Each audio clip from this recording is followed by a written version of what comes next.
Every year, severe and unrelenting disasters occur around the world, harming everything from small towns to large cities. Catastrophic fires have more than once redefined the history in one of the United States' most populous cities, Chicago. The most common natural hazard, flooding, can cause massive amounts of property damage, and all too often costs people their lives. These losses are too well known for those in South India, and specifically in the city of Chennai. Sometimes cities take decades to recover from the damage. Then, when they least expect it, these areas come face to face with a disaster déjà vu.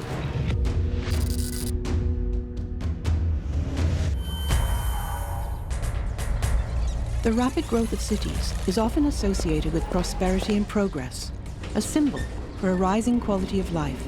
But swift expansion can also raise the risk for destructive natural disasters. Chicago, Illinois, today an international hub for business and culture, a thriving metropolitan area with a population of 9.5 million.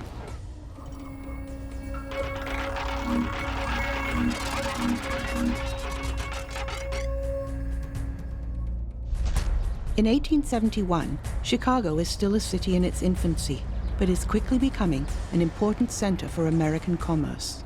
It's really in the 1850s that it starts to grow as a communications hub, and it begins receiving cattle as well as grain, and it's a hub for railways, and thus from the 1850s, and particularly after the Civil War, begins to grow very, very rapidly. Chicago is in a very, very flat plain. It's initially largely built in wood, since wood is the easy building material. And it's an area where industry and residences and shops are commingled. There's not much zoning of different areas. Chicago's rapid expansion continues into 1871. The railway, the stockyards, and the iron and steel industries are all crucial parts of the city's economic growth. There are semi-rural margins of the city. This is not far from being an agrarian society. There are essentially farmyards inside the city. It's around that area that the fire gets started. October 8th, 1871. Around 8:30 p.m., a fire breaks out in the city's west side, in a barn owned by Patrick and Catherine O'Leary. When the O'Learys discover the flames, they are unable to contain them. The fire is spreading to the north and northeast. 90 minutes after the blaze begins, as West Side properties continue burning, an updraft catches a flaming piece of wood, pushing the fire even further north. It's a tremendously large wooden city. Much of the city didn't have water, and the wind-fed immolation of this essentially wooden city.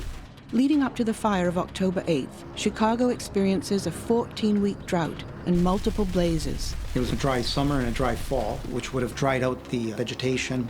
These fires wouldn't start because it was hot, but it was the dryness. And then it can spread if you have a lot of dry wood, dried out vegetation, and wooden buildings. On the night of October 8th, a weary fire department does the best they can with limited equipment, but are unable to control what is becoming a raging inferno. Once the fire is really going, everybody can see it in the sky, and so the firefighters are reacting not to detailed information on the ground, but the sense of facing a massive conflagration. It's not something that can be particularly strategically planned, and the tools available are largely human muscle. I was visiting on Michigan Avenue and was in danger all of the time. The anxiety and fear that we felt was almost unendurable. I saw the whole thing from beginning to end, and never again do I want to behold such misery, suffering, and destruction. The southwest winds are not calming down. The fire continues moving north, taking down building after building. One resident describes the massive fire erupting in the city as looking like a snowstorm, only the flakes are red instead of white. It would have been terrifying to live through the Great Fire. The city was largely built of wood. The vision was impaired enough to not be able to see exactly where the fire is, but enough to see that it was coming. The wind was blowing strong, so embers hopped over rivers and hopped over barriers. There was enough sort of industrial pollution and a really flammable material, fuel containers catching on fire. The surface of the Chicago River caught on fire. This would have been a terrifying fire, approaching at great speeds, behaving unpredictably, and your only means of escape was really on foot. As midnight approaches, the fire continues through the city, reaching the South Side gasworks. nothing is able to stop the gasworks from exploding. This catastrophic moment provides massive amounts of fuel for the blaze and also means the loss of lighting for most of the city. Like today, water is centralized in water plants. Then they were driven by gas. The explosion of a gasworks on the south side knocked out water pressure and complicated fighting the fire in those sections of the city. The streets, except for the fire, then would have been dark. So we either saw the brightness of the flame or just pitch darkness, making fleeing the fire all the more complicated. It also, of course, accelerated the fire and stoked fear as a massive explosion took place in the midst of a generalized conflagration. Pandemonium is breaking out across the city. So great was the fear that men and women were crazed. Some thought only of saving themselves, certain that the end of the world had come. The street was filled with a crowd of fugitives, all flying, with their backs and arms loaded with what they had gathered in the despair of the moment, seeking a place of safety. As the fire reaches the Chicago River's south side, there is hope the waterway dividing the city can stop the flames. The river didn't stop it because of the wind and all of the oil on the river, all of the wooden construction. But all it would take is one ember being blown by that wind across the river and things are going to ignite on that other side. Closer to Lake Michigan, the fire is able to jump the river due to a phenomenon known as a fire whirl or fire tornado. In some of the more extreme and intense fires, you can get these vortexes that form because of the tremendous heat that's generated by these fires. Some of these vortexes will form in the fire themselves, and you can see a circulation of fire, which is a fire tornado, and can travel some distance and do even more damage. The fire tornado has enough force to launch burning embers across the river, touching down on buildings in the North District. The city's ability to combat the fire is made worse in the middle of the morning. By 3:30 a.m., the roof collapsed on the pumping station at Chicago Avenue, effectively rendering any firefighting efforts hopeless. Never did firemen fight more fiercely to conquer, and never before did their heroic efforts seem so utterly in vain. As the sun rises on the morning of October 9th, 1871, the day after the Great Fire began, residents in Chicago's North District are fleeing their homes, rushing towards Lake Michigan. People are jumping into the lake for relief from the powerful and deadly force of the fire. They took off on foot and they tried to get away from the flames. There really was nowhere to go. And a lot of them ended up in Lake Michigan and they died anyway. They had their clothes burned right off their back and some of them had their hair burned off while they were in the water. So it was a very difficult situation because it was such a huge fire. With many of Chicago's citizens reaching some type of safety, others remain in mortal danger on top of buildings. The building's on fire, you're standing there helpless because if you go in, you're going to perish. So they were standing there watching and no way to do anything other than watch. People call out, "Look there, there are men on the top. They're suffocating. Oh God, is there no help for them? What are they doing?" They're drawing up a rope. They fasten it, and just as the flames burst around them, the first one slides over the parapet and down until the whole are saved, thank God. While many escape, others are not so lucky. Several people are dying of smoke inhalation, while some are crushed inside their homes. With every passing hour on October 9th, the fire is destroying more sections of Chicago, putting the city and its citizens into an increasingly desperate situation. There were no alerting systems. There was no messaging coming out through your iPhone. They had fire wagons. There was no way to communicate with anybody. So think of yourself. You come out and everything's ablaze. You're going to try and run to what you think is safety. And there really was no safe place to run.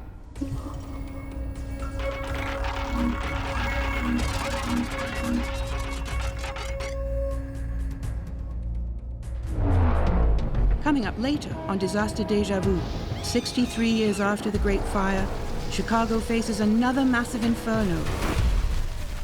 In the afternoon of October 9th, 1871, the fire continues pushing through Chicago's North District. The military was called in as a source of organized labor to pull down the houses and create the fire breaks. With officials growing desperate for a solution, the military executes a last-ditch effort to control the fire, trying to create a fire break by blowing up buildings along Michigan Avenue with gunpowder. I believe they tried, in fact, using the force of cannons to blow back the fire. The reverberation of the gunpowder, whoever was handling it, gave us all heart again. Think of a people feeling encouraged by the fact that somebody was blowing up houses in the midst of a city, and that a shower of bricks was very likely to come down on their heads. The blaze stretches into the morning of October 10th, but after 2 nights of devastation, the people of Chicago are aided by a light rainfall. The much-needed rain is an important part of the fire dying out, though it's not the only factor. Empty lots in the north of the city act as a fire break, and Lake Michigan serves as a barrier to the east. Even though the massive fire is extinguished, there is still great uncertainty and despair during the aftermath. People with destroyed homes are scattered along the perimeter of the city in places such as Lincoln Park, which at the time contained a cemetery. By nightfall on Monday, there could not have been less than 30,000 men, women, and children huddled within this ghostly enclosure. Some had sat here all day, seeing the devilish flames advance from street to street, from mile to mile. Here is a group of girls wailing for their sick mother, whom they left in a burning bedroom. Here is a lady with a bundle of dresses on her right arm.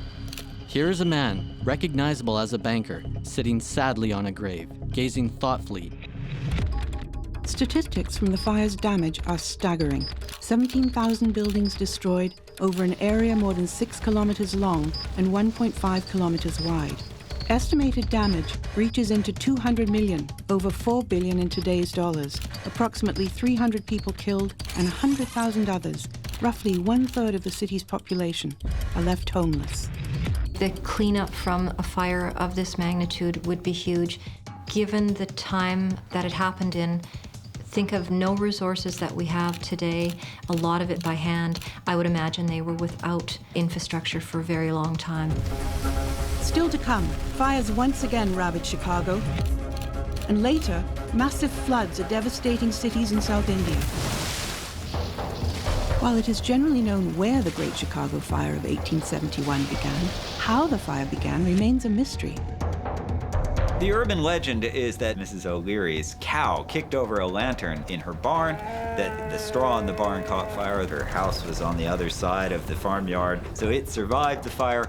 In any case, it's around that area of her house that the fire gets started. Whether of lightning or some other cause is unknown, but a fire gets started and rapidly spreads. With questions still surrounding the exact source of the fire, what allowed the fire to spread so quickly is better understood. All of the old construction was built from combustible materials. If everything's combustible and there's enough flame, it's going to ignite. The ability of firefighters to control massive blazes in the 1870s is limited when compared to modern capabilities. The lack of funding, probably back then, they only had a limited amount of whether it was hose or any other supplies, and once it was used up, it was used up.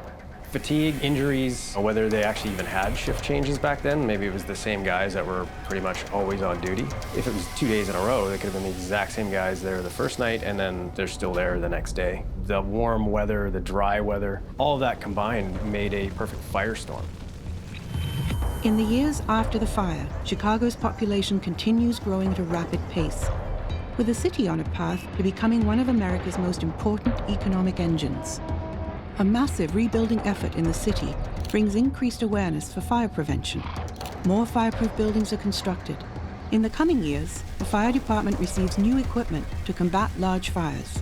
The faster that you can get water on that fire, the better. So anything that you can do to get the firefighters to the proper location with the proper equipment, it's going to increase the likelihood that they're going to be able to battle that fire quickly and put it out. Increased concern with fire response times leads David Kenyon of Chicago's engine company number 21 to invent the fire pole. Other advances in technology help fire departments over the coming decades. In the 1870s, the firefighting apparatus was a wagon, and by the time the 30s came around, they were actually on fire trucks, which would be much easier and faster to respond to all of these fires. The first Great Fire provided space to create the modern Chicago. The destruction of the urban core allowed a new one to start. Chicago continues its astounding growth into the early 20th century. Ambitious projects and a rapid population increase allow the city to become a dominant center for trade and commerce. In the early 1920s, Chicago's population passes the 3 million mark. Moving into the 1930s, Chicago's Great Fire of 1871 is certainly not forgotten, but no one could have predicted the city is about to experience a disaster déjà vu.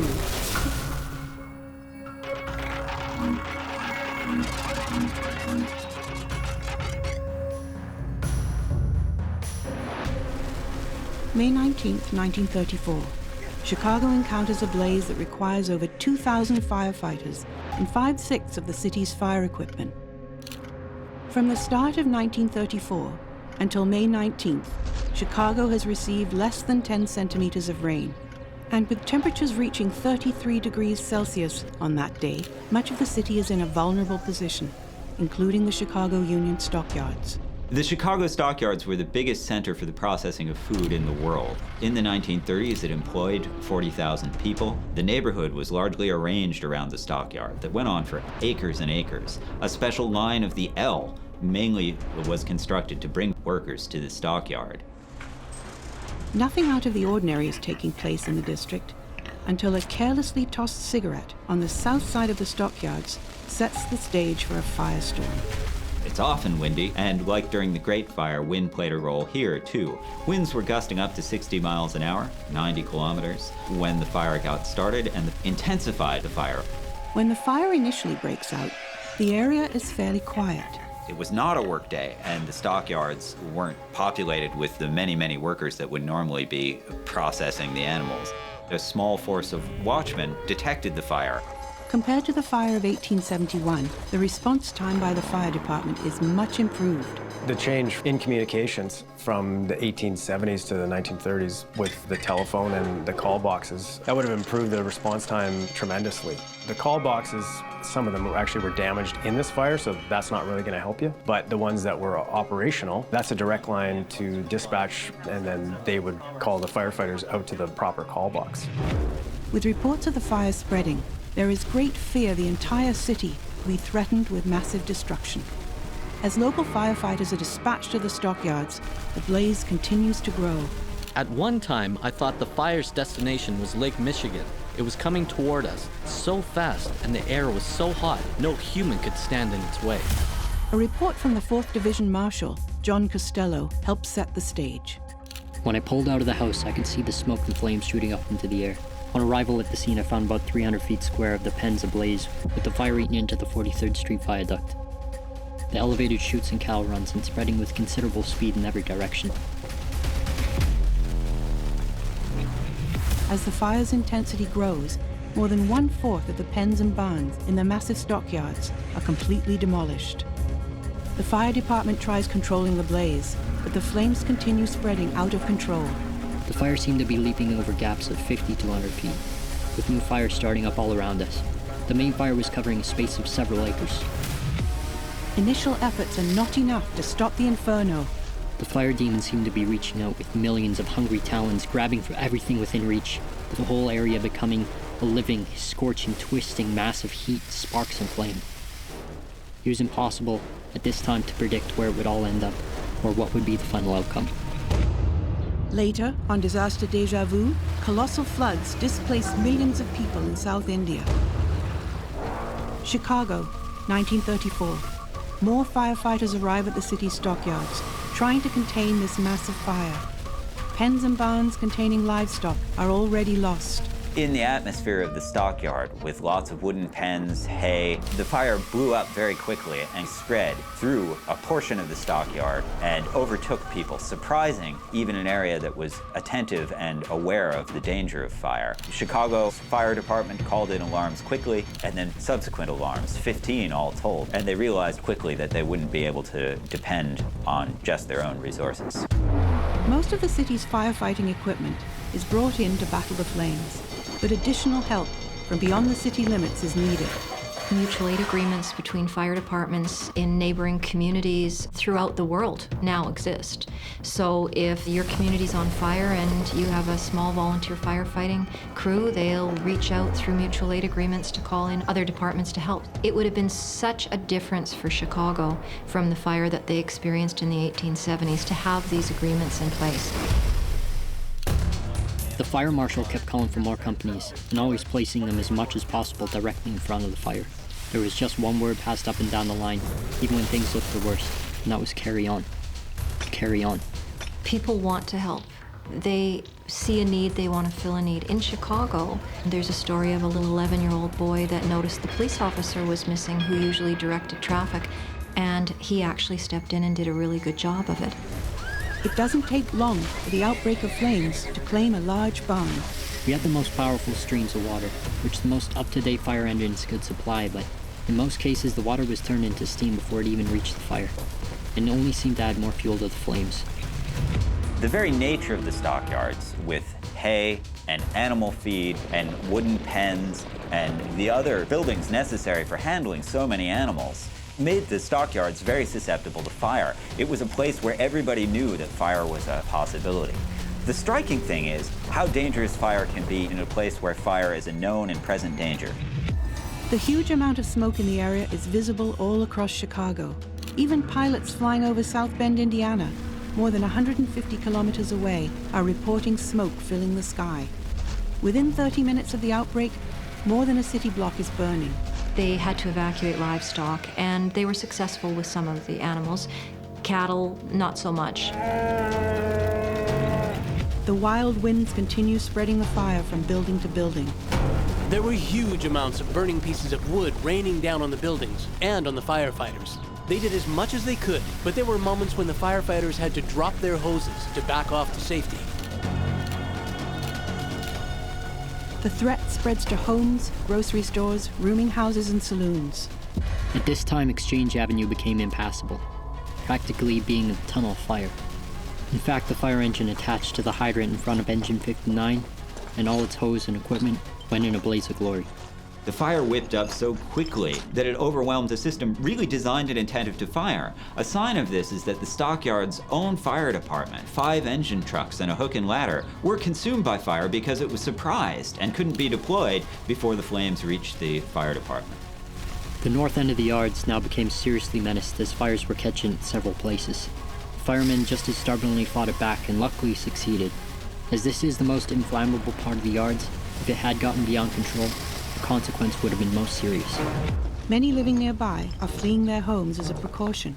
Estimates put the number of families made homeless at 150. The station of the elevated railway that serves the stockyards, that allowed workers to come to the stockyards, burnt. And in fact, the metal frame got so hot that it all sort of sagged to one side. An immense challenge to control.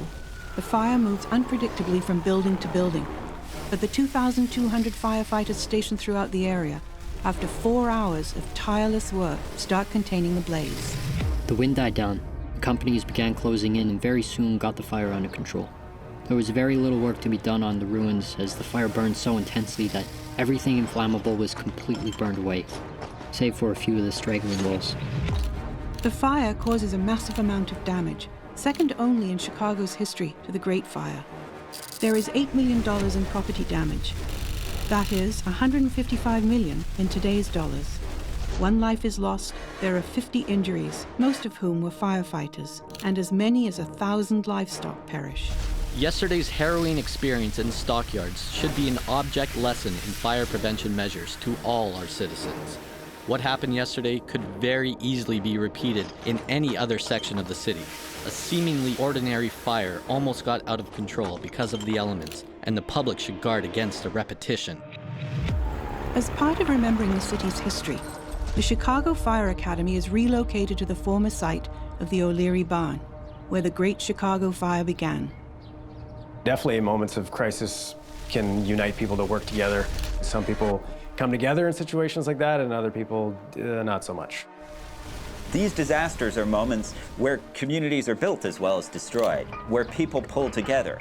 And I don't think it's an accident that in the second fire, Chicagoans, in the midst of the Depression, pulled together and provided more relief than was actually needed by several times.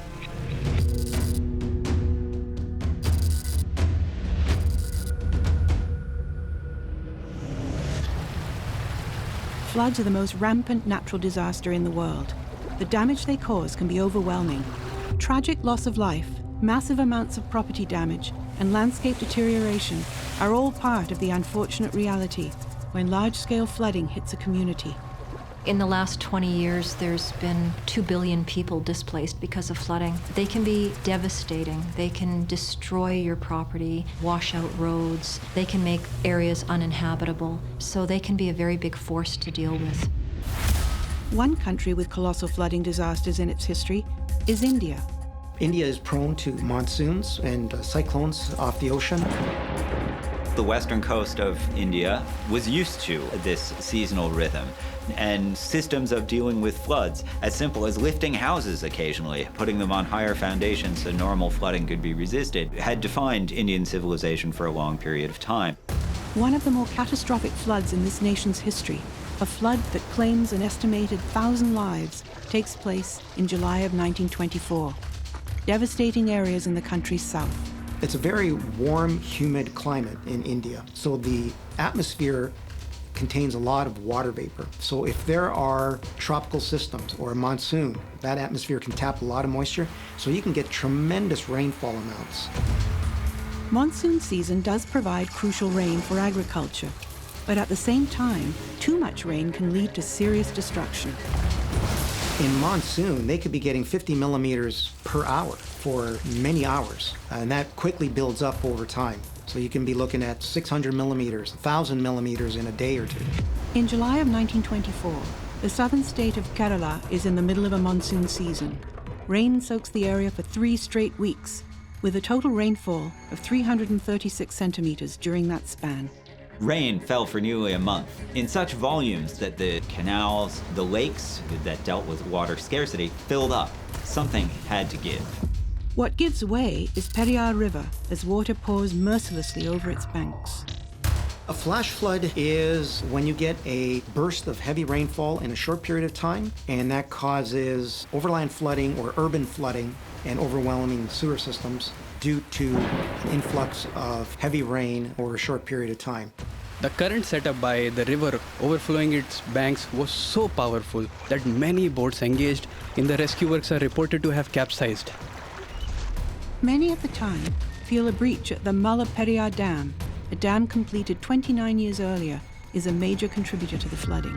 Humble devices like a sluice gate are key to water management. A sluice gate allows for water to be stopped and held in one area, or when opened, by lifting a board and allowing water to pass underneath it, to be let out, either for irrigation in a dry season, or the choice is made to either open the sluice gate or allow the dam to fail.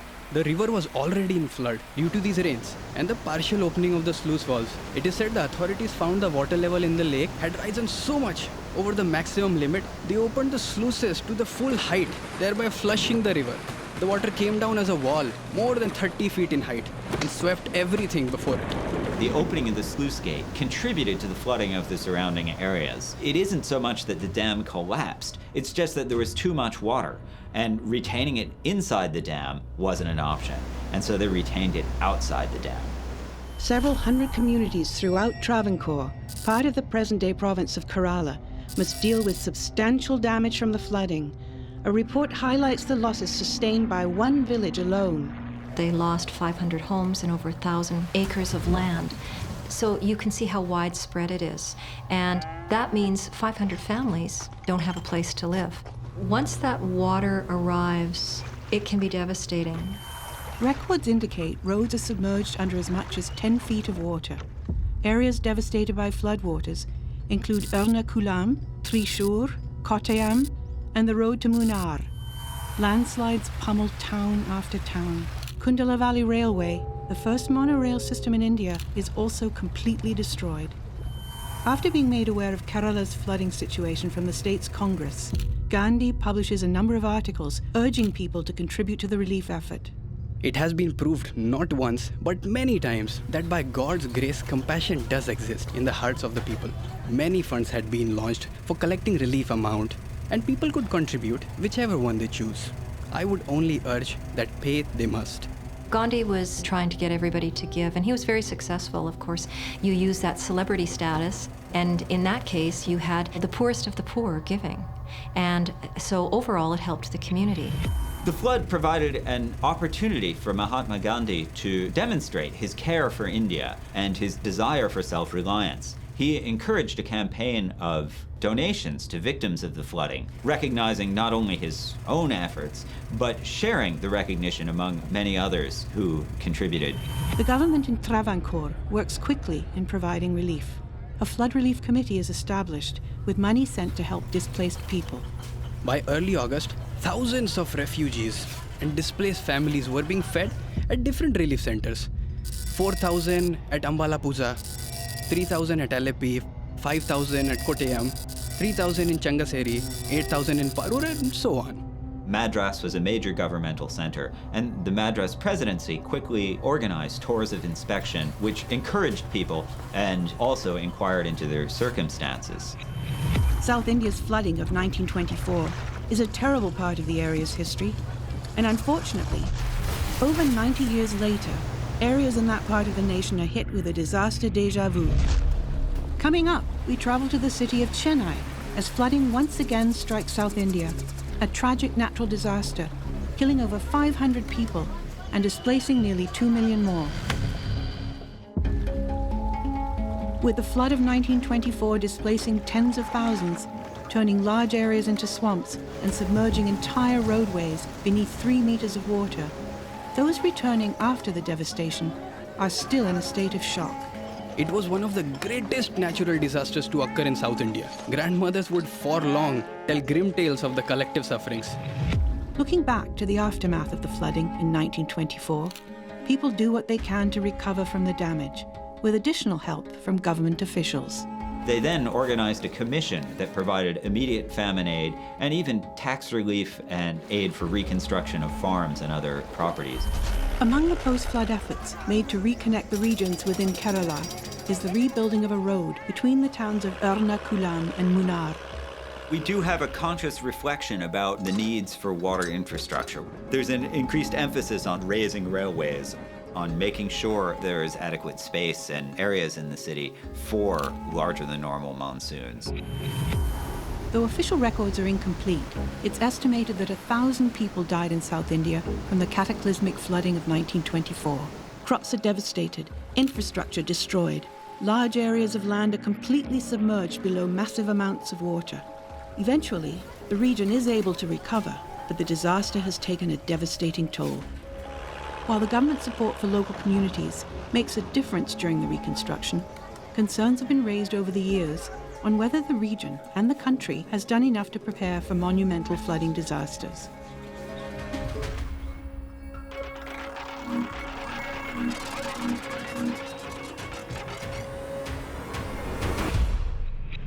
The metropolis of Chennai is one of India's most populous cities and an important center for the country's auto and film industries. By 2015, Chennai has become a major technological hub with international consulting and software services that employ technological talent at the very highest level. Similar to the floods in South India during 1924, the catastrophic conditions Chennai faces in 2015 begin with massive amounts of rainfall. But rather than occurring in the summer, this disaster begins during a monsoon in November. Traditionally, you see monsoon season in India in the summertime. As you get towards the Chennai region and into northeast India, it becomes more of a fall to early winter season for the monsoon. The November rainfall comes as a surprise to many, as the city is experiencing an extended dry period. The Chennai Meteorological Department have been forecasting the onset of a harsh monsoon for the last 2 months. When it arrives, no one quite believes it's happening. We have had 6 months of water starvation. The northeast monsoon spells disaster for Chennai in 2015. On November 9th and 10th, massive amounts of rain fell, 48 centimeters, in the area of the main highway leading into and out of the city. The gods dumped a deluge on Chennai this week, as erratic and extreme a weather event as this city of 5 million people has seen in more than a century. The torrential weather continues along the coast. On November 13th, the roads near Chennai are flooding over. This, of course, presented difficulties to the people and to relief efforts for moving materials into and out of, and people fleeing the flooded areas became impossible. Dangerous amounts of water are accumulating in cities like Pondicherry, Chidambaram, and Cuddalore, and the worst is yet to come for Chennai. From November 15th to 16th, the city receives another massive downpour. The airport records over 26 centimeters of rain in a 24-hour period. The storm's intensity is aided by extreme El Niño conditions. El Niño is a warm water current off the coast of South America that extends into the Pacific Ocean, and it can impact weather patterns around the world. It can affect rainfall patterns, either give them drier than normal situations or a heavier rainfall than normal. The El Niño in 2015 is bringing huge amounts of rain to Chennai. Local authorities now must decide on when to open the Chembarambakam Dam. Lake Chembarambakam can hold up to 24 feet of water before it begins to flow over the top of the walls, thus destroying the walls and ruining it for storage and causing a flood in any case. So at that point, the sluice gates have to be opened to release the water into the river. By opening the dam, massive amounts of water are released into the Adia River. Other waterways are also opened, but many residents were unaware of this decision. The water level in our area rose so suddenly, not due to rain, but because the canal water had to be opened by the government. But perhaps we could have been alerted. People have no choice but to wade through long stretches of water, sometimes kilometers long, while returning to their homes. People try to save as many possessions as they can. I woke up my kid, took 6 bottles of water, and rushed her to the second floor. Rescue teams assured me that they would send help, but none was forthcoming as yet. One of the things that disasters do is point out flaws in planning, and I think the South India flood is a good example of that with their drainage system. The sewage system in Chennai was originally designed for a population of 650,000. It was further modified during 1989 to 1991, but it's now much below the required capacity. Previous development decisions in the city are further compounding the flooding problem. This includes illegal construction throughout the city. Poor Indians move into the city and often use places that were about water preservation in the monsoons and flood mitigation for housing. This ambivalence to flood protections would hit the poor the hardest. In a way, this modern flood, it's really the clashing of two Indian worlds and the perennial problems of water management. For several years before 2015, companies in Chennai are draining lakes, canals, and rivers, constructing multi-story buildings in their place. The city's network of about 650 water bodies, including big lakes, ponds, and storage tanks, has been destroyed. The current number stands at around 27, according to the NIDM study. Even those water bodies that have managed to survive are much smaller than before. The city's infrastructure simply can't handle the massive amounts of rain and floodwater. Homes around the city are destroyed. I have always understood the plight of farmers and tried to help them. But this time, when my house was sinking with all the little things inside it that my husband and I had put together, I could feel the pain that a farmer goes through every year his crop is destroyed. Additional first-hand accounts reveal the full scope of how tragic mighty floods can be. Not until I saw 2 mothers beating their chests and crying in agony in Adyar did the full force of the calamity hit me. Their children were reportedly swept away in the current of the overflowing Adyar River, which passes through the city. The rapidly growing metropolis of Chennai, a city with infrastructure issues, is up against a disaster déjà vu. In mid-November of 2015, people in parts of South India, including those in Chennai, continue dealing with severe flooding. By November 17th, the rain continued to fall and things were getting more desperate. Much of the city was flooded. Power outages are widespread. People are running out of cash. Little or no food is available. Public transportation is barely running, and most stores are closed. In deeply impoverished areas of the city, people are pleading with city officials. We haven't slept in more than 24 hours. Where do we sleep? We have lost food, clothing, and lots of precious possessions. As the emergency continues, concern is growing that medical emergencies will increase. Local hospitals are doing what they can to reassure the citizens of Chennai. We have handled storms before, and we have full support of the government in terms of medicines and extra vehicles to deploy our teams of doctors in areas which have been hit the worst. My message to the people would be to not panic. We are here, and we are going to as many places as possible to treat them. With unrelenting rain still punishing the area, schools across the East Coast remain closed. In November, the flood was growing bad enough that people were already referring to it as the flood of the century, as bad as any that Chennai had seen. By November 25th, the low-pressure system is weakening. The rain had begun to taper off, but the floodwaters continued to rise. Chennai was in great danger. In the coming days, those in the city hope the decrease in rain means the worst is behind them. On November 29th, things take a turn for the worse.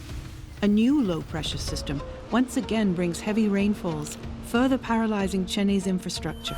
And this is a situation of the Chennai airport, as you can see, completely underwater. Flights were being rerouted from the airport. Trains weren't functioning. The power was off, and with the loss of power, hospitals were having to close because they couldn't receive patients. Things were growing very dangerous. All the city's defense services are called into action, and on December 22nd, Chennai is declared a disaster zone. The Air Force and Army are deployed to the city. In every area, red and blue emergency lights flicker on top of cars. It's like an army of ambulances have invaded the city. By this point, the airport was almost completely shut down. A lack of storage from electricity problems meant that food aid was required, and the military was the only force to bring that in. The loss of both primary and generator power leads to the death of multiple patients in one hospital's intensive care unit. Half of the city was underwater. The military was dealing with the crisis as well as they could, and in addition, the people of Chennai turned out and tried to help in the ways that they could. As a sense of despair continues in the city, the people try to keep their spirits up. It's not an exaggeration when I say that I'm horrified by what's happening to the city. But even as I am cut off from the rest of the world today, I sense a resounding closeness with the people outside. For even though the city has taken a beating, I realize it takes much more to pull down its people. In early December, as relief materials are brought to the city, people do what they can to survive, hoping the devastation will soon recede. Food is dropped from military helicopters to stranded residents, and nearly 100 mobile medical teams are operating throughout Chennai. Local organizations and volunteers show their sense of community by helping those in need. In the coming days, conditions improve. After a month-long deluge, on December 7th, the rain finally stops. Some people are able to safely return to their homes, while others are evacuated by bus to camps in the state of Kerala. There's always a lot of cleanup after a flood, but things did get better. Schools reopened, businesses were able to reopen. It is a long process, but some sort of normalcy finally was in prospect. The human costs from the flooding include hundreds dead and millions displaced. The damage from a financial perspective is massive. Insurance claims totaling over $750 million US, and industry losses at over $2 billion. The growth of the city to 7 million people in the city and 9 million people in the region was not accompanied by sufficient infrastructure. Indeed, some of the old infrastructure has been overwhelmed. Old irrigation ditches encroached upon, old lakes developed into housing. So in a time when extreme rainfall events like Chennai suffered, these are only going to get worse. If a metropolitan city like Chennai needs to overcome the losses caused by heavy floods, it has to act rapidly towards sustainable urban development. Both the 1924 and 2015 floods can seem similar. Too much water, lives lost. In 2015, a modern city, a technological marvel experiencing rapid growth, suffering real pain, lack of infrastructure, over rapid development that both demands more water in dry times and needs to manage more water in wet times. Modern structures can be scaled up and made to fit both a climate that's more variable and rains that are more intense, and a population that's larger, and thus the space for water mediation is more precious.